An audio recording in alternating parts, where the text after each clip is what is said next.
The words slithered through the heating vent like poison, my mother-in-law's voice, sharp as ever.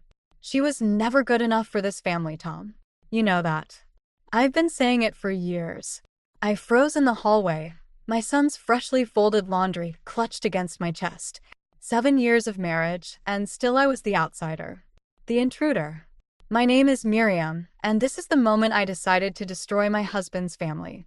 Mom, can we not do this again? Tom's voice drifted up, tired and weak. Always weak when it came to Helen. Miriam tries her best. Tries her best. Helen's laugh cut through me. Is that what you call it? That woman has done nothing but drag down this family's reputation since the day you married her. Even little Liam is starting to show signs of her inadequacies. The laundry slipped from my hands, tiny superhero shirts and pants scattering across the hardwood floor. My fingers trembled as I pressed them against the wall for support. What do you mean about Liam? Tom asked, and something in his tone made my stomach turn. He wasn't defending our son. He was curious, concerned. Well, just look at how sensitive he is. Always crying, always hiding behind books instead of playing sports like your brother's children. That's her influence, Tom. Her weakness seeping into him. I slid down the wall, my legs giving out. Liam, my beautiful, gentle boy who wrote poetry about butterflies and hugged me extra tight when I was sad. They were going to break him, just like they'd been trying to break me. Maybe you're right, Tom muttered, and my world shattered. I don't know what to do about it. Oh, darling, that's why you have me, Helen cooed. I've been thinking about this for a while. George and I have discussed it extensively. There are ways to handle these situations. Legally, of course. But first, we need to secure your position. And Liam's. My hands curled into fists. 7 years of subtle jabs, of helpful suggestions about my parenting, my housekeeping, my very existence. 7 years of Tom's passive acceptance, his quiet betrayals. But this was different. They were talking about taking my son. I pulled my phone from my pocket, hands shaking as I opened the recording app. This wasn't just about me anymore. They'd crossed a line, and I wouldn't let them hurt Liam. What exactly are you suggesting? Tom asked. Well, first we need to document everything. Every little mistake she makes. Every time she fails as a mother, as a wife. It needs to be systematic, darling. Build a case. And then, when the time is right. I hit record, letting their words pile up like evidence. Each syllable was another nail in their coffin, though they didn't know it yet. My other hand found my wedding ring, twisting it around my finger, a nervous habit I'd developed over the years. But this time, I pulled it off completely. The gold band sat in my palm, catching the afternoon light that streamed through the window. 7 years of trying to be good enough, of dimming myself to fit into their perfect family portrait. 7 years of watching my son slowly start to curl in on himself, just like I had. Below, Helen and Tom continued plotting my removal from their precious family tree, unaware that they'd just given me exactly what I needed, a reason to fight back. And I would fight, not just for myself, but for Liam. I slipped the ring into my pocket and began picking up the scattered laundry, my movements deliberate and quiet. Let them scheme. Let them think they had the upper hand. They had no idea what I was capable of, but they would learn. After all, they'd taught me well. Family is everything. The dining room suffocated under the weight of Helen's latest family tradition, mandatory Sunday dinners. I watched her arrange the sterling silver with military precision, each fork exactly 1 inch from the edge of her imported linen tablecloth. Miriam, dear, you've put the water glasses on the wrong side again. Her voice dripped honey-coated venom. After 7 years, one would think you'd have learned the basics of proper table setting. I shifted the glasses, my recorded evidence from yesterday burning a hole in my phone. My mistake, Helen. Though I doubt anyone but you would notice. George cleared his throat from his throne-like chair at the head of the table. Helen notices everything. It's what makes her such an excellent hostess. His words carried the weight of warning. Liam slipped into the dining room, clutching his latest poetry notebook. Helen's lips tightened at the sight of it. Sweetheart, wouldn't you rather play with that new football Uncle James sent you? I like writing better, Liam mumbled, shrinking into himself. Now, Helen said, reaching for the notebook. Let's put this away before dinner. We wouldn't want to get creative inspiration all over my tablecloth, would we? I stepped between them. The notebook stays, Helen. Liam can write if he wants to. The room temperature dropped 10 degrees. Tom chose that moment to appear, laptop in hand, completely oblivious to the tension. Sorry, everyone. Had to finish some work emails. Of course, darling, Helen cooed. Your dedication to the family business is admirable. Unlike some people's dedication to alternative pursuits. Her eyes flicked to Liam's notebook. I served the roast Helen had prepared, fighting the urge to dump it in her lap. The school's actually quite impressed with Liam's writing. His teacher mentioned publishing some of his poems in the district newsletter. Published. Tom's head snapped up. Is that really the kind of attention we want? The Blackwood name has a certain reputation to maintain. What reputation would that be?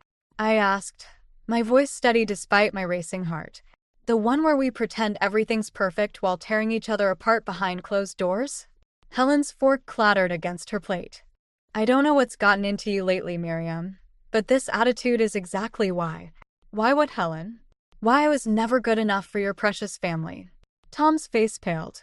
Miriam, not now. Not in front of Liam. When then, Tom? When your mother isn't around to defend you. Or when she's finished plotting how to take our son away from me. The silence that followed was deafening.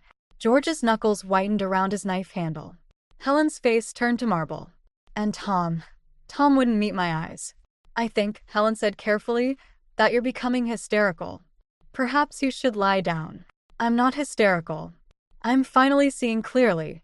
I turned to Tom. Tell them what you really think about Liam's sensitivity. About how it's my fault he's not living up to the Blackwood name. That's not. I never said. Tom stammered. You didn't have to. I heard everything yesterday. Every word about building a case against me. Every plan to handle the situation. Helen's composure cracked for just a moment before she recovered. I don't know what you think you heard, but clearly you've misunderstood. We only want what's best for Liam. What's best for Liam? I laughed, the sound sharp and foreign in my throat. Like how you convinced Tom to send back the art supplies my parents got him for his birthday. Or how you've been scheduling football practices during his creative writing club. Liam looked up from his notebook, his eyes wide with understanding. Is that why Dad said I couldn't go to writing club anymore? Enough. George's fist crashed down on the table, making the crystal water glasses, perfectly positioned, jump and spill. This behavior is unacceptable. I stood, my chair scraping against the hardwood floor. You're right, George. It is unacceptable. All of it. I turned to Liam. Come on, sweetheart. Bring your notebook. We're going home. You are home, Helen said, her voice like ice. I met her gaze, feeling stronger than I had in years. No, Helen. This was never home. This was just the battlefield where you tried to break me. But I'm not broken anymore. As I led Liam from the room, Tom finally found his voice. Miriam, wait. Save it for your mother, Tom. She's the only one you've ever really been married to anyway. The bank statement trembled in my hands as I sat in my car outside the Blackwood Financial Group. Numbers swam before my eyes. Massive transfers from Helen's personal account to Tom's business one, a pattern stretching back 3 years. The company wasn't profitable. It was a sham, propped up by Helen's money and George's connections. My phone buzzed. Another message from Tom. Where are you? We need to talk about yesterday. I ignored it, focusing instead on the other documents spread across my passenger seat, paperwork I'd found in Tom's home office while he was at work. Loan applications, rejection letters, credit card statements with balances that made my stomach turn. A tap on my window made me jump. Tom stood there, his perfect suit and carefully styled hair a mask for the desperation in his eyes. I rolled down the window, keeping my hand on the keys in the ignition. You can't just walk out of Sunday dinner like that, he said. Mom's beside herself.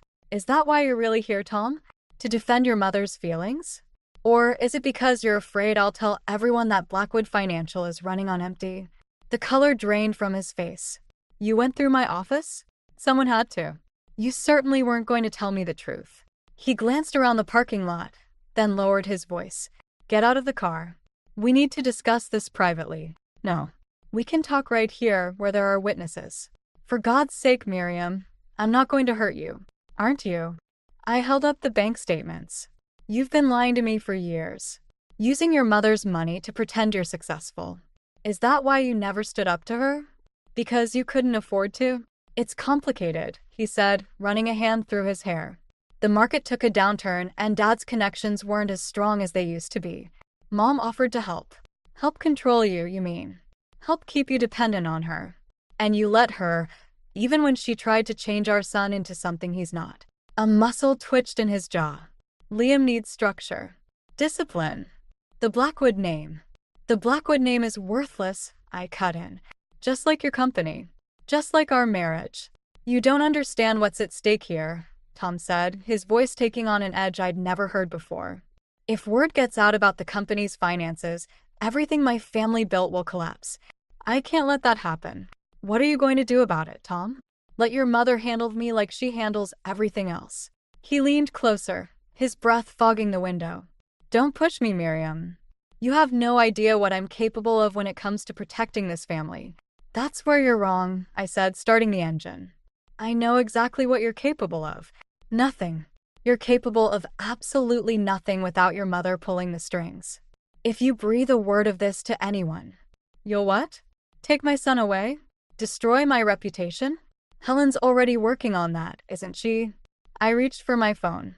But I've been working too. Recording conversations. Gathering evidence. One call to the SEC about your creative accounting, and the Blackwood empire crumbles. You wouldn't dare. Try me. I'm not the same woman who married you, Tom. That woman died a little every time you chose your mother over her. This woman. I held up my phone. She's got nothing left to lose. Except Liam, he said quietly. Think about what this would do to him.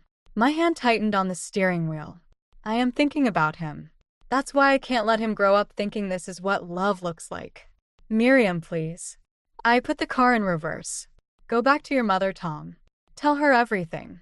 Tell her I know about the money, the lies, all of it. And tell her this, if anything happens to me or Liam, if you try to take him from me, everything comes out. Every recording. Every document. Every dirty little secret the Blackwoods have been hiding. As I drove away, I watched Tom shrink in my rearview mirror, looking lost without someone telling him what to do. My hands shook on the steering wheel, but my voice was steady as I made the call I'd been dreading. Dad? It's Miriam. I need your help. The cafe where I agreed to meet my father felt too exposed, too public for the weight of what I needed to say. Paul Davidson sat across from me, his entrepreneur's poker face cracking as he studied mine. How long has it been, Miriam? 3 years. 4. I twisted my wedding ring, a nervous habit I couldn't shake. Since Helen convinced Tom that your business practices were questionable and could damage the Blackwood reputation. Dad's coffee cup clinked against its saucer. And now you're telling me their entire empire is built on fraud, careful accounting, and maternal manipulation. I slid my phone across the table, the recording app open. Listen. Helen's voice filled our quiet corner, discussing her plans for my removal. Dad's expression darkened with each word, his knuckles whitening around his cup. There's more, I said, pulling out the financial documents. Tom's company is Miriam.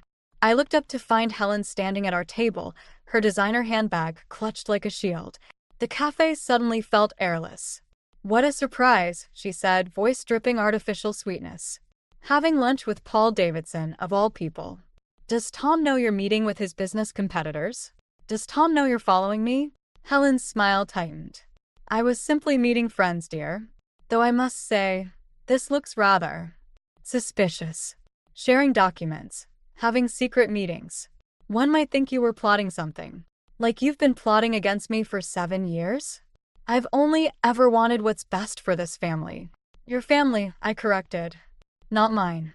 Never mine. Dad cleared his throat. Helen, I suggest you leave. Now. Or what, Paul? You'll try to destroy us again? Like you tried 4 years ago. Helen leaned closer, dropping her voice. We survived you once. We can do it again. But can you survive the SEC? I asked quietly. The fraud investigators? The media? Something flickered in Helen's eyes. Fear, maybe, or respect. You're playing a dangerous game, Miriam. Think about Liam. I am thinking about Liam. That's why I can't let you win. Helen straightened, adjusting her perfectly tailored jacket. We'll see about that. Oh, and Miriam? Tom's picking Liam up from school today. He thought some father-son bonding might be good for everyone. My heart stopped. School doesn't end for 3 hours, doesn't it? I could have sworn Tom mentioned something about an early dismissal. She checked her watch. My mistake. Enjoy your lunch. I was out of my seat before she finished speaking, but Helen's hand caught my arm. Remember, dear, everything has consequences. Dad stood, his presence suddenly filling the space. Let her go, Helen, or you'll learn exactly what consequences mean. The drive to Liam's school was a blur of red lights and terror. My phone rang Tom's number. I ignored it, pressing the accelerator harder. Another call, Helen. Ignore. My father's car followed close behind. I screeched into the school parking lot, running past startled parents and teachers. The secretary's face fell when I burst into the office. I'm sorry, Mrs. Blackwood. Your husband picked Liam up an hour ago. He had the proper authorization. My knees buckled. Dad caught me before I hit the floor.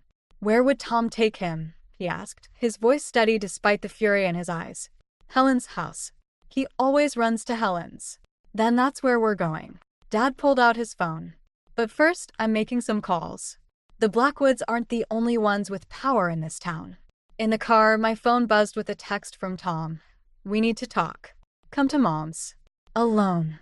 Another from Helen. Family dinner at 7. Don't be late, dear. Liam's already helping me set the table. My hands shook as I typed a response to Tom. If anything happens to him. His reply came instantly. Just come home, Miriam. Let's fix this like a family. I looked at my father, at the determination in his face as he made call after call. We're not going alone, I said. It's time the Blackwoods learned what a real family looks like. Dad nodded, his voice cold as he spoke into the phone. Yes, I need that information immediately. And contact Judge Morrison. Tell her it's about her goddaughter's son. The game had changed. Helen wanted to play with power? Fine. Let's see how she handles it when it's not just her puppet strings being pulled. Helen's mansion loomed before us like a fortress, its manicured gardens a mockery of warmth. Judge Morrison's black SUV pulled up behind us, followed by 2 police cruisers. Dad squeezed my shoulder. Remember the plan, he said. No matter what happens in there, stay calm. We have the law on our side. The front door opened before we reached it. George stood there, his usual stoic mask cracking slightly at the sight of our entourage. This is a private family matter, he said. That's exactly what we're here about, Judge Morrison replied, stepping forward. Family. Inside, Helen sat in her favorite armchair, perfectly composed. Tom paced near the fireplace, but Liam was nowhere in sight. Where is he? My voice shook despite my efforts to stay calm. Safe, Helen said. Unlike his mother, I actually consider what's best for him. Mrs. Blackwood, Judge Morrison interrupted, I have here an emergency custody order. You need to produce Liam immediately. Helen's smile didn't waver. Margaret, dear, I didn't expect to see you involved in this. Domestic dispute. How is your son doing? Still struggling with those gambling debts. The judge stiffened. That's irrelevant. Is it? I wonder what the Judicial Review Board would think about your involvement in a case concerning your goddaughter. That's enough, Helen. Dad stepped forward. Your threats won't work anymore. We have proof of everything. The financial fraud, the manipulation, all of it. Proof. Tom stopped pacing. What proof? I pulled out my phone, playing the recording of our conversation at his office.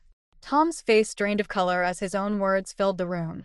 If word gets out about the company's finances, everything my family built will collapse. Turn that off, George commanded.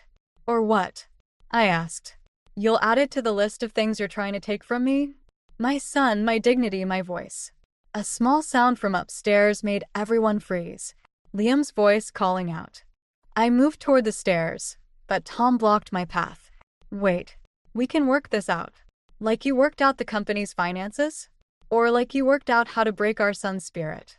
I was protecting him. From what? From being himself? From writing poetry instead of playing football? From having feelings instead of following traditions? From ending up like you? Tom shouted, then immediately looked to his mother, seeking approval for his outburst. The room fell silent.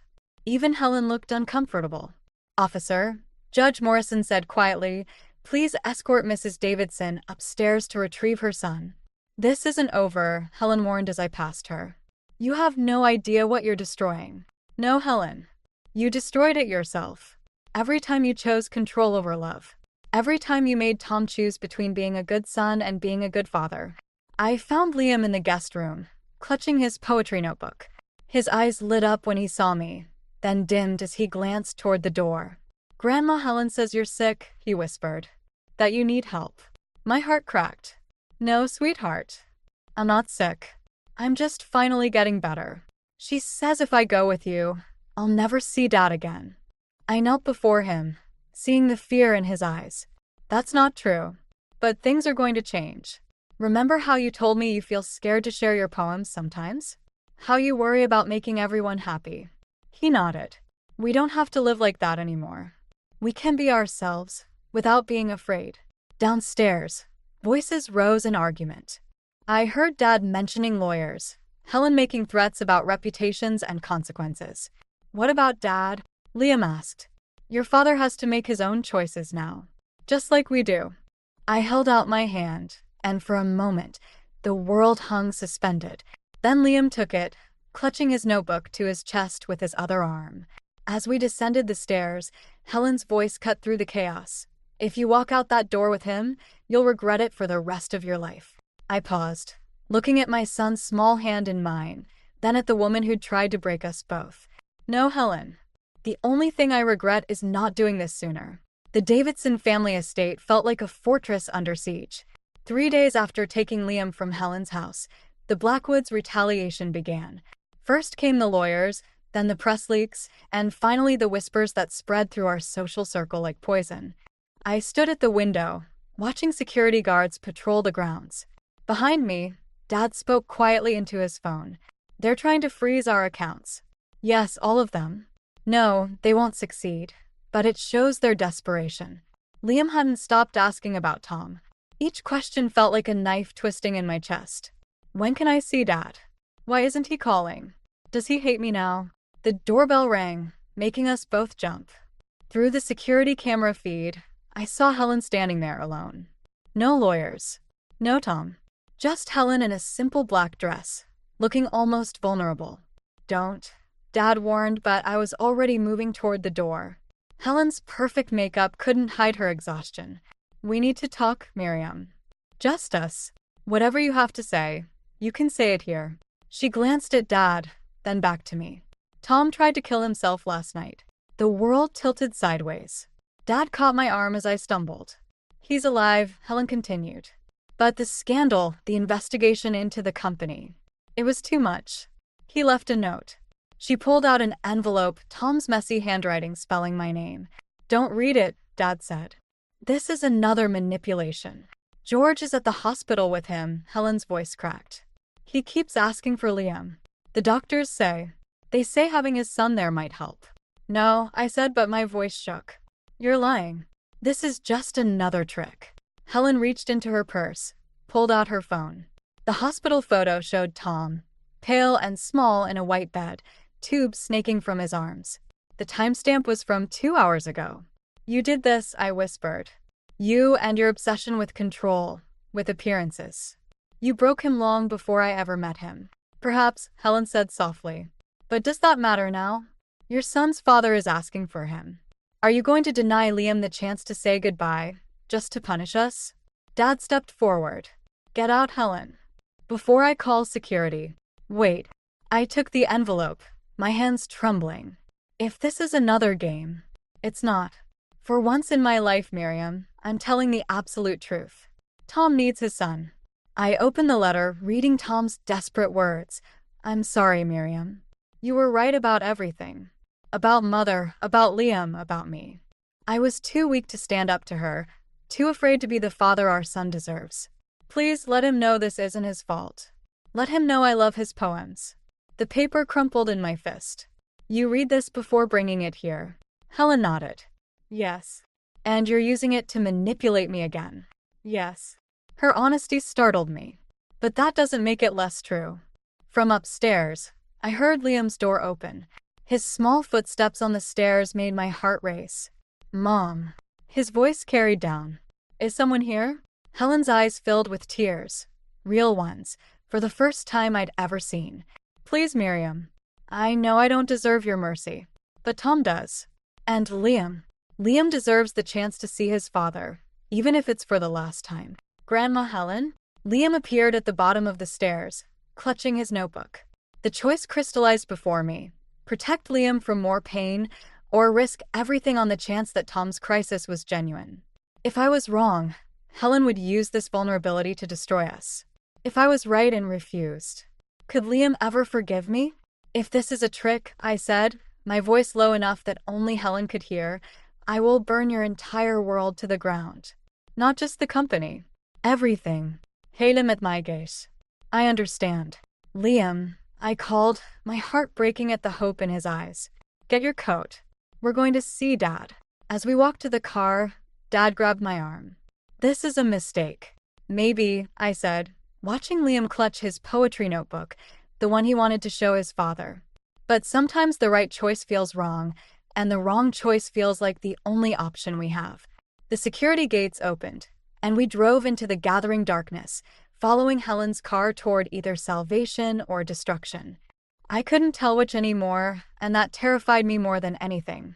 The hospital corridor stretched before us like a gauntlet. Helen led the way, her heels clicking against sterile tiles. Liam's hand trembled in mine as we approached Tom's room. George stood guard outside, his face carved from granite. He's awake, he said, then caught sight of Liam. Something flickered in his eyes. Guilt, maybe, or shame. Wait, I said before Helen could open the door. Liam, sweetheart, let me talk to Dad first. Helen's hand shot out. That wasn't our agreement. Our agreement was based on truth. I need to verify it. Inside, Tom lay against white sheets, looking smaller than I'd ever seen him. The monitors beeped steadily, marking each heartbeat like a countdown. You came, he whispered. Is this real, Tom? Or is it another one of your mother's performances? He turned his head away. I couldn't face it. The company investigations, the press, Liam knowing what a coward his father is. Stop. Just stop. I moved closer, studying his face. You've always been a terrible liar, Tom. Even when you tried to hide your mother's manipulation, I could see through it. So look at me now and tell me the truth.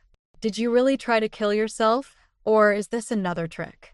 His eyes met mine, red-rimmed and hollow. I swallowed the pills, but I called the ambulance myself. Why? Because I heard Liam's voice in my head, reading one of his poems. The one about the butterfly emerging from its chrysalis. And I realized I was the chrysalis Miriam. Trapped. Suffocating him. Suffocating you. The door opened. Helen entered with Liam, ignoring my protest. But before she could speak, Tom said something I'd never heard him say to her before. Get out, Mother. Helen froze. Darling, you're not thinking clearly. For the first time in my life, I am. Tom struggled to sit up. You can't control this anymore. You can't control any of it. Tom. George warned from the doorway. No, Father. No more silence. No more perfect family facade. Tom turned to Liam, who clutched his notebook like a shield. Son, I'm sorry. I'm sorry I tried to make you into something you're not. I'm sorry I let them hurt you and your mother. Helen's mask cracked. Everything I did was for this family. No, I said quietly. Everything you did was for control. But you've lost it, Helen. The company investigations will prove the fraud. The recordings I have will expose the manipulation. You've lost everything. I still have my son, Helen snarled. Do you? Tom asked. His voice was weak but steady. Because I choose them, Mother. I choose my son's poetry over your legacy. I choose Miriam's strength over your control. Helen staggered as if struck. After everything I've sacrificed. Get out, Tom repeated. Get out before I tell everyone exactly how you convinced me to marry Miriam in the first place. About the real reason you needed her family's connections. George stepped forward, but Helen raised her hand. Don't. It's over. She straightened her spine. Dignity wrapped around her like armor. You'll regret this, Tom. Both of you will. No, I said, watching her retreat. The only regret here is that it took us so long to stand up to you. After they left, Liam approached his father's bed cautiously. Dad, do you really want to hear my new poem? Tom's eyes filled with tears. More than anything. I moved toward the door, giving them space, but Tom called out, Miriam, wait. Please stay. I know I don't deserve forgiveness, but maybe we can build something new. Something real this time. Looking at Liam, already opening his notebook with trembling excitement, I felt the weight of the choice before me. The easy path would be revenge, letting Tom's guilt destroy him, taking Liam away forever. But as my son's voice filled the room with words about butterflies and freedom, I realized something Helen never could. True strength isn't in control or revenge. It's in the courage to let go and begin again. Read another one, Liam, I said, sitting down.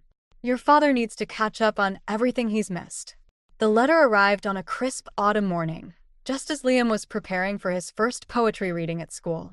The return address showed Helen's precise handwriting, but the postmark was from Switzerland. I almost burned it unopened. You should read it, Dad said over breakfast, watching me turn the envelope in my hands. Whatever she has to say, you're strong enough to hear it now. The investigation into Blackwood Financial had revealed deeper corruption than anyone expected. Helen and George fled the country ahead of the indictments, leaving Tom to face the consequences alone. He'd chosen to cooperate with authorities, finally breaking free of his mother's influence. Liam practiced his poem at the kitchen table, his voice stronger and clearer each time. No more hiding his words. No more apologizing for his sensitivity. I opened the letter.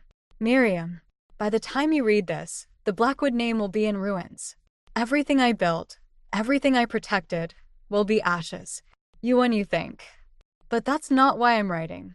I'm writing because you did something I never could. You broke the cycle. You chose your son's happiness over family legacy, his freedom over control. You did what I couldn't do for Tom. I see now that my real failure wasn't losing the company or the family name. It was never recognizing that true strength isn't in controlling others, but in letting them become who they're meant to be. You were right about everything. About Tom, about Liam, about the poison I spread through this family. I don't expect forgiveness. I don't deserve it.